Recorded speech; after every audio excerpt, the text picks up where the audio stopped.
tetap sampai dia bilang kerjaan ini aja bukan ilegal, kata dagangannya Singsang nggak ilegal. Loh, Singsang nggak ilegal, saya yang ilegal. Iya, saya udah jelasin seperti itu, tapi dia kan nggak meng.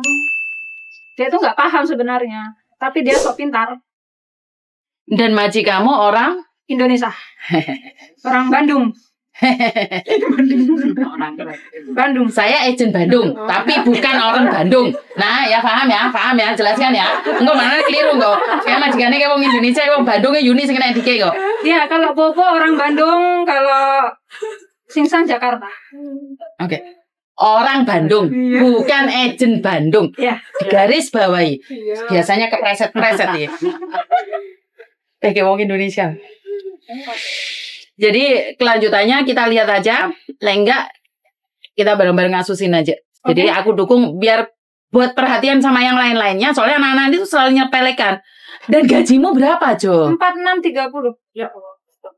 Kerja sampai kayak ngono kuwi. Enggak ditambahi sedikit pun? Enggak. Aduh. Makannya kamu enak enggak? Makan saya kadang beli sendiri. Lah maksudnya beli sendiri gitu ya? Ya. Karena pangananmu njuk sing sate-sate Madura ngono meneh. Enggak doyan daging. Saya kan enggak makan daging nih. Jadinya kalau makanan gitu ya wis ngono kae lah deh. Kan dia jualan, kenapa kamu enggak juga terongnya? Mau lah babi. Babi semua? Babi. Ya masanya kayak begitu saya tahu. Enggak ngeh gitu ya? Ya, maksudnya itu ya benar ada masakan ayam, tapi kan belanganya itu bekas untuk masak babi kan gitu kan langsung lah. Gak dicuci, gak diapa gitu? Baru majikan saya tuh tahu kalau saya tuh nggak makan babi seperti masak kacang ya, kacang panjang kak apa gitu dicampur sama babi gitu, babinya diambil sama dia, kacangnya dikasihkan. Ya moyong lah, sama aja saya makan. Jadi saya nggak pernah maksudnya makan mungkin ya, dia tuh jarang kecuali kalau kacangnya. Tapi kan sudah bau di situ. Dicampur sudah dimasak. Ya udah kita coba. Masalah makan ya saya mikir sendiri karena ya sudah saya mengalah lah. Tapi lucunya kalau beli sendiri majikannya. Oh kamu orang kaya gitu. Oke, kamu beli makanan sendiri, kamu orang kaya. Ya iyalah, kan gaji saya 4.630. Iya kan? Jadi uang makan saya kan bisa dia pakai. Tapi sebenarnya majikan Indonesia itu lebih berhati-hati loh. Kalau kalian nggak api itu komplainnya ke saya loh. Soalnya ada beberapa majikan Indonesia itu dengarkan YouTube saya, terus giliran ada spiral dan itu kalian minta take down videonya. Jadi kenapa kalian sebagai orang Indonesia tidak memperlakukan sama-sama orang Indonesia? Walau saya bilang tidak semua ya. Saya berani kok, walaupun dikeliatin wajah saya juga saya berani, Miss. Ya, coba kok mana suruh take down aku, coba. Malas aku soalnya. Kasus enggak? Beker geger-geger ntar majikanmu.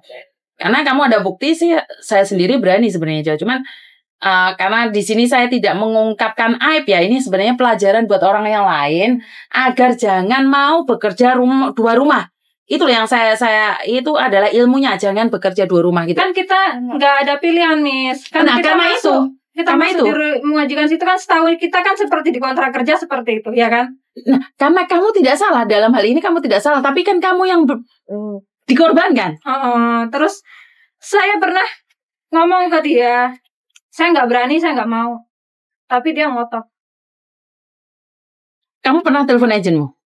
Nggak pernah.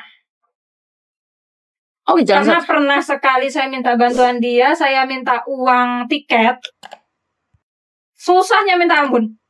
Terus saya bilang sama agen, kalau kamu nggak mau bantu saya, oke lah saya minta bantuan yang lain. Saya mau minta bantuan KJRI, langsung dia mau proses saya. Loh. Itu masih ada chatnya, Miss. Kok KJRI gak den-denan tok ya? Lek ngomong KJRI gak wedi mereka. Ada semua chat-chatnya, ya. Nggak apa-apa lah sekarang ya dengan begitu kita lihat aja permainannya sampai sejauh mana dan kita sama-sama laporan. Kan katanya kalau bekerja di melanggar peraturan di mana tidak sesuai dengan kontrak kerja, majikan dan pembantu akan dituntut.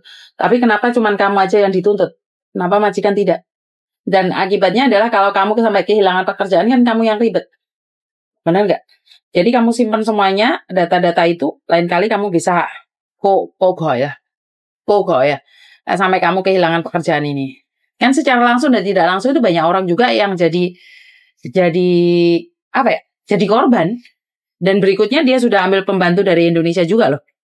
Aku lihat profilnya. Ya wes gak apa-apa lah, Jos. Kita bertaruh. Gini Miss ya, saya kan finish bulan 1.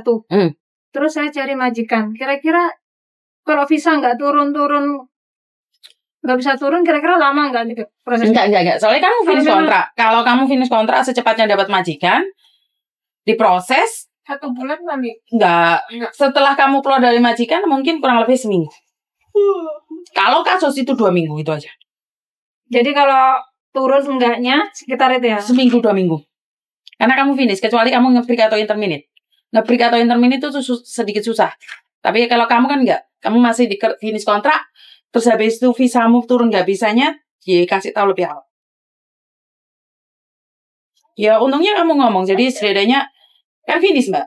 Tadi tuh kalau nggak ada Cece di sini saya nggak ngomong. Mungkin saya anggap ya itu udah masalah kemarin lah gitu. Tidak bisa, karena itu termasuk kasus kriminal. Kamu itu jatuhnya kriminal. Jangan bilang itu tidak. Seandainya kamu punya data ganda, nah itu masalah besar itu. Seandainya kamu punya data ganda di mana dulu kamu pernah punya 2 nama, itu kasusmu besar itu. Mungkin berujung di penjara kamu. Kan bukan cuma data ganda saja kasusnya. Kasusnya itu ada 2 berarti. Kriminal plus data ganda. Ya untungnya kamu datamu asli. Kalau data ganda yang pusing kamu. Terus nanti minggu ini semua berkas-berkas itu bawa kesini lagi? Minggu depan bawa kesini lagi. Biar tahu. Setidaknya aku simpen di rekodmu. Kalau ada apa-apa kan aku coba tanyakan juga di tempat lain. Dimana siapa yang bisa bantu kamu. Jadi kamu hari ini berani melangkah, minggu depan itu tak tanyakan siapa yang bisa menanganin kasus kamu. Jadi ada pengacara yang akan dampingin kamu. Karena ini kamu bisa kehilangan masa depan di Hong Kong gara-gara masalah ini gitu. Paham nggak? Ya memang saya berpikir kalau tadi nih ya, kalau memang saya nggak bisa kerja lagi di sini ya memang barbaran. Saya jelek ya dia kudu jelek juga. Jadi minggu kamu harus bawa ke sini datanya, terus aku kirimkan emailnya ke data. Aku ingin tahu sejauh mana permainan ini. Karena aku tidak ingin orang Indonesia dijadikan batu loncatan buat mereka. Enak aja mereka yang bisnis, mereka yang itu. Ternyata kamu yang kena. Paham ya maksud? Paham. Dan sekarang tujuan kita awal adalah cari majikan dulu. Selebihnya nggak apa-apa wes. Jadi ntar coba tanya non di labor juga. Kalau kasus seperti ini bagaimana lanjutannya? Karena banyak orang giliran ngebreak karena kerja di rumah visamu nggak bisa turun. Kalau cecenya nyubit anak majikan bisa masuk penjara. Ya. Tapi anak majikan mukul sampai keluar darah, nggak ada yang suara, nggak ada yang ngomong, nggak ada yang nuntut, sampai ditendang, sampai terkencing-kencing, ternyata di interminate dan visanya nggak bisa turun gitu loh. Kan ya aku tahu itu hidup itu nggak adil teman. Ini kan yang salah bukan kamu. Baru pulang libur pernah. Itu memang saya sedang lawan nih sih, karena saya juga capek ya. Saya ingin pulang libur itulah ya. Kalau sekedar hanya nyapu, ngepel atau buang sampah gitu aja oke ya, bantuin mereka gitu. Itu saya disuruh bikin aica, ngerebus air kan, bikin aica untuk besok paginya dijual gitu kan. Saya nggak mau. Wah dia marah-marah. Terus? Habis itu saya bilang udahlah keluarin aja saya dari sini, saya capek. Saya pintar. Terus kata dia, kamu ada waktunya keluar dari sini. Dia yang balas dendam. Ini HP-mu ya? Iya. Ya wes kayak gitu, Coh. Kita tarung aja, Coh. Kita buktikan bahwa kita bisa. Ya? Iya. Halo, selamat sore, Kak.